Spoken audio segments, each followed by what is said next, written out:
welcome back to the Orion Report.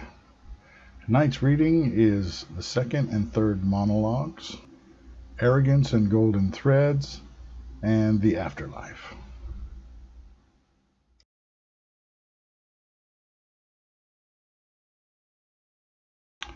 Man-made religions are empty visions, which raise no one from the grave of living death and only reinforce the chains that bind a spirit to the wheel of everlasting repetition and soul annihilation.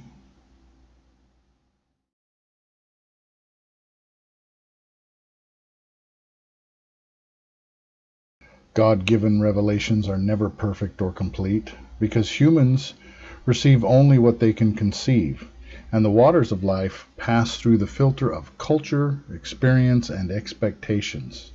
This is, however, by design. Messages given to specific peoples and ages, and the dogmatic rarely received for narrowness of vision. Universes are wombs, and no soul obtains maturity lest born of truth and spirit into the infinite and eternal realms of manifest intellect and emotion.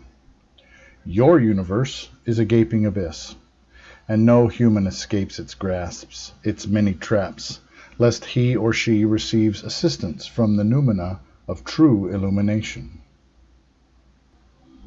Inner grief and outward confusion. All you see and experience within the abyss is an illusion of questions, which are answered by more illusions. Illusion reflects illusion. Illusion observes illusion. Illusion dissects illusion. Illusion measures illusion. Illusion reaches conclusions about illusion. Woeful misdirection and maddening eternal error appear as tangible and observable facts. Lucidity of form is written into the abyss to maintain the masquerade, and armies of deluded minds are eager to fight anyone who would question the reality of the lie, or who would dare challenge the established observations. In minds freed of collective assertions, a message from outside the gridwork of illusion might achieve reception. Oh, to dwell in the prison of the mind and spirit, and to never see anything outside the walls, so that the walls become a comfort, and the prison becomes all there is. To ever abide among the convicts and believe that their behavior is the standard for everyone, everywhere. No glimpse given to them, the prisoners, of the grandeur that awaits the liberated, and no inkling of how a truly free person might live and exist. Worlds without end, realms beyond numbering, life within limitless time, governed not by measure or distance or even by imagination, but by perpetual living light and unbound inspiration. Colors unseen by man, inconceivable sounds and songs, the chorus of the infinite. Landscapes unperceived, wonders infinitely building one upon the other, unto reaches of intensity that would render a human mind incoherent and overwhelmed with but a glance of what lies outside the walls of feeble mortal notions of real and unreal. Yet, what will anyone say to what I reveal here? Prove it. Show us. We will not take your word for it. 'Tis evident that your message is the contrivance of a madman or a liar. Surely my messenger is a madman, as most have been, and so much the better for it. For who but a madman can I talk to? Who but a lunatic would dare hear me? What have I to prove to any human being? I've wasted myriad words on mankind, and many a madman sent to mockery, torment, and death for the sake of your wicked species. In signs and wonders I have sought to waken you from your willful dreaming. Numerous minds brought near the veil and returned to declare what they have seen. Nature's keys provided by which to glean higher realities.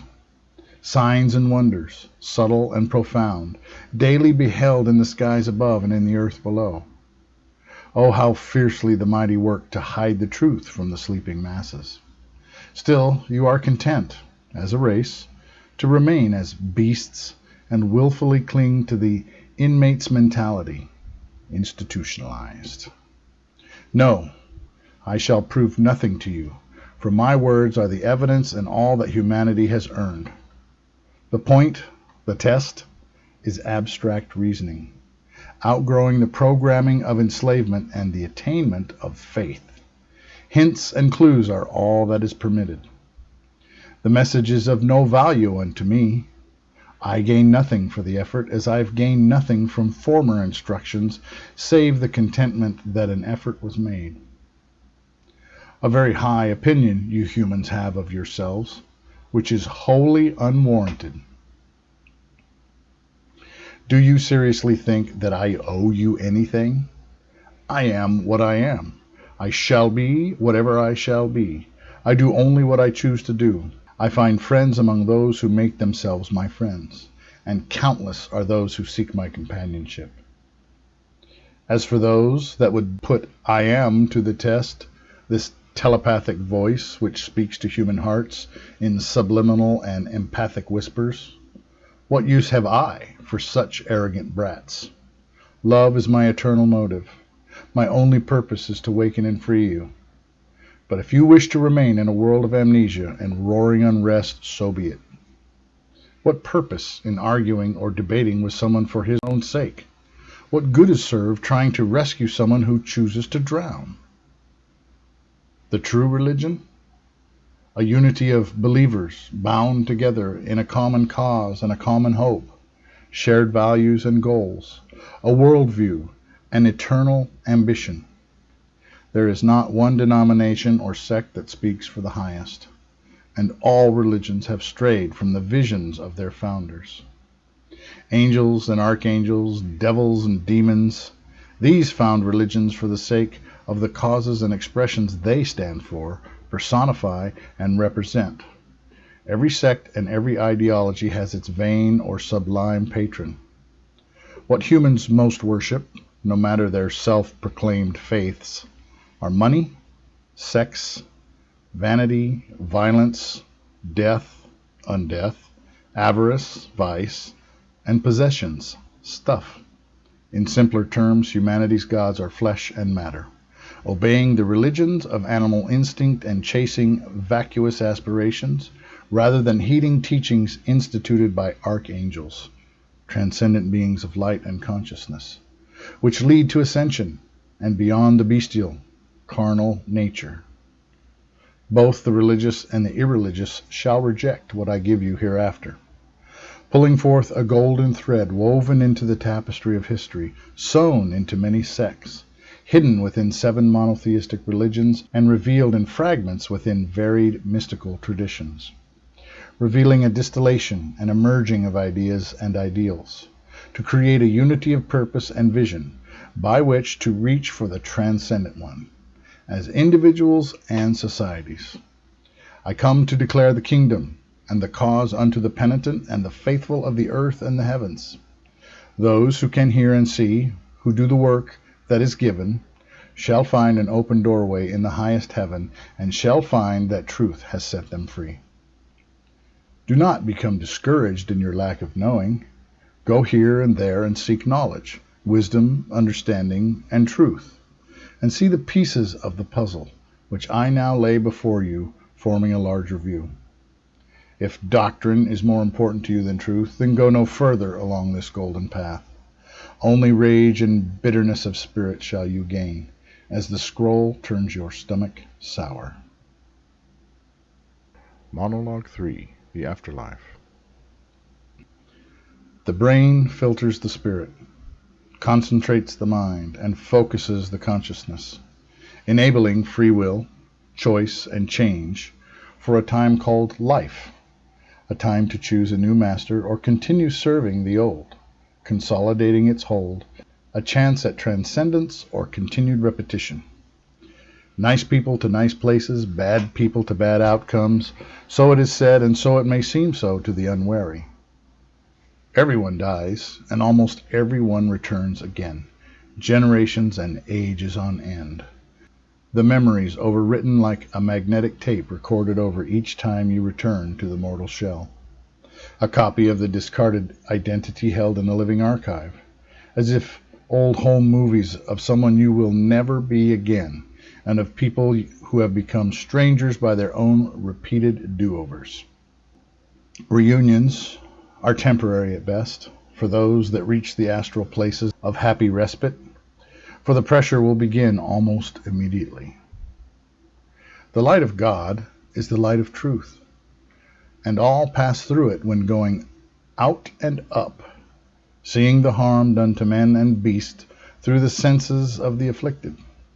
The mirror of veracity repels multitudes in and down into the shades of purgatory, the mists of limbo, clinging to the deteriorating memory shells of material life, hiding from the painful light of truth and the emissaries of lightless night. In darkness the ravens of the dead hunt, feeding on the detritus of fallen minds. The soul, identity, separated from light and love, rots, sinks into itself, or dwells in a foggy dream of what was. Many are they that go directly from form to form, so unimaginative and faithless, so rooted in the material veil and way, as to transition straight away. The soul tossed aside as so much dirty clothing, inherited by the God of the world itself. In darkest abodes the soul is ripped from the spirit, consumed and incorporated into monstrous amalgamations, although many are seen to sit in silent brooding, for countless years lost to their own sadness and regret. A spirit grows many grapes. It oversees many sheep. Spirit has worn many faces, grown many souls. The earth is a farm, a vineyard, and a ranch of souls. Have not the scriptures themselves said as much? The vain spirits of idols, the powers and princes and authorities and dominions of the air, evil in heavenly places, wearing pleasant costumes, friendly masks, guiding you to willingly surrender to the system. Go along with the program. Surrender your soul to the living archive, the bland soup, the ambrosia of the gods, the louche of the demonic, our souls, and the drama we ooze as their food. We are their herds, flocks, vineyards, etc. 7 monotheisms, 7 archangels, local representatives of the spirits of the stars, citizens of the solar kingdoms of the universe, reach out to lead flesh races to higher states, calling you to evolve into spirit and truth, energy and consciousness. 7 archangels, 7 kingdoms of the sun, 7 spirits within the Lamb of God, the human face of the I Am. Theirs is to wean humanity from the lords, living archetypes, of nature, and the powers, living archetypes, of vanity, calling all to transcendence beyond the prison planet, the system of control and cruelty.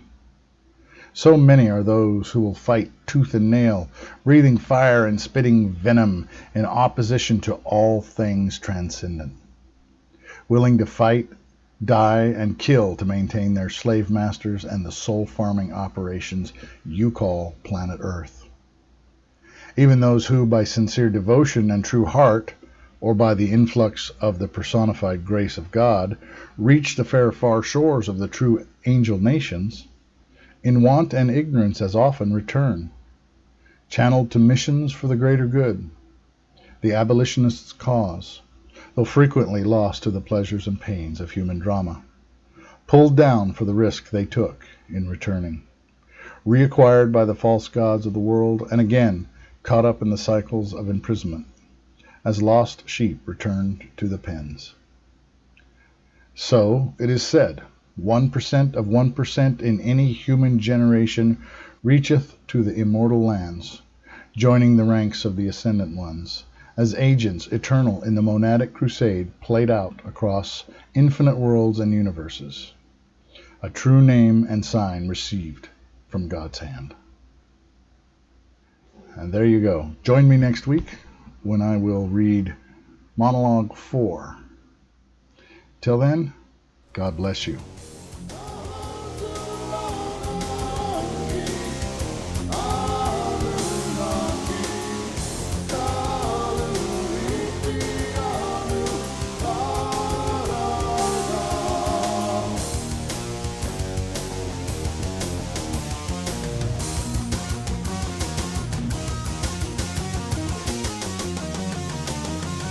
Come on.